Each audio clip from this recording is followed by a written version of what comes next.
Satu unit rumah mewah yang ditinggal penghuninya hangus terbakar di Jalan Perindustrian 2, Lorong Damar, Kompleks Sukarame Indah, Kelurahan Kebun Bunga, Sukarame, Palembang.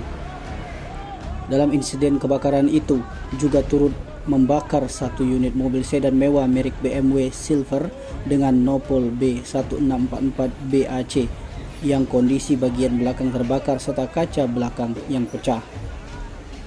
Tak hanya mobil mewah dalam insiden itu, juga ada 6 unit kendaraan motor yang terparkir di dalam garasi rumah mewah itu. Belakangan diketahui rumah itu milik seorang pengusaha di kota Palembang bernama Haris Nasution yang kini tengah berada di Singapura. Sontak saja kebakaran yang meludeskan seluruh isi rumah tersebut membuat heboh warga sekitar. Dari data yang diterima dari tim pemadam kebakaran Kota Palembang, api baru dapat dipadamkan sekitar pukul 01.25 waktu Indonesia bagian Barat atau dini hari. Terkait insiden kebakaran itu juga dibenarkan oleh Kapolsek Sukarame Kompol M. Ikang Ade Putra melalui Kanit Reskrim Ibtu Deni Irawan yang menyebut di TKP kini telah dipasang garis polisi. Ia menyebut hingga kini anggota Polsek Sukarame dan tim Inafis Polrestabes Palembang masih melakukan penyelidikan untuk mengetahui penyebab terbakarnya rumah mewah tersebut.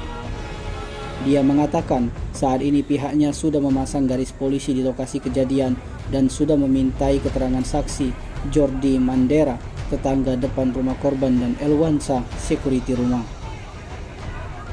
Itu bermula saat saksi melihat keluar kepulan asap dari bagian atap belakang rumah mewah itu.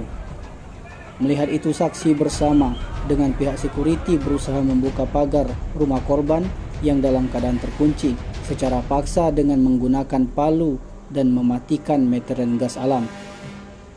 Security juga mencari MCB listrik di rumah korban namun tidak ditemukan.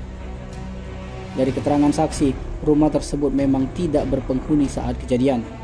Saat pemilik rumah yang tengah berada di Singapura, anak dari pemilik rumah yang biasa menunggu rumah tersebut juga sedang berada di luar kota. Termasuk penjaga rumah pada saat kejadian kebakaran juga tidak ada di tempat. Tim Liputan Sumsel Update TV melaporkan.